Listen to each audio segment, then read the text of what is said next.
افطاری کا وقت قریب تھا۔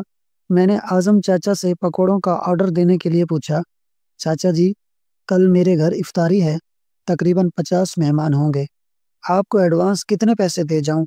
چاچا جی نے میری طرف دیکھا، مسکرائے اور بولے، کتنے دے سکتے ہو؟ مجھے یہ سوال عجیب لگا، وہ تو مجھے برسوں سے جانتے تھے، پھر یہ سوال کیوں؟ میں نے اصل قیمت سے زیادہ پیسے نکالے اور ان کے سامنے رکھ دیے۔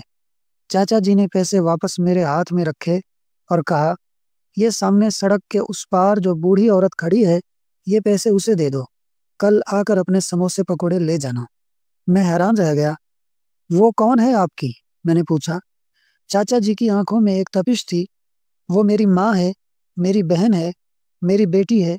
پھر ایک ٹھنڈی آہ بھر کر بولے، تم لوگ بھوکا رہنے کو روزہ سمجھتے ہو اور افطار میں پیٹ بھرے رشتہ داروں کو کھلا کر ثواب سمجھتے ہو۔ اگر روزہ رکھ کر بھی احساس نہ جاگا تو یہ روزہ نہیں، صرف بھوک ہے۔ میرا دل بوجھل ہو گیا۔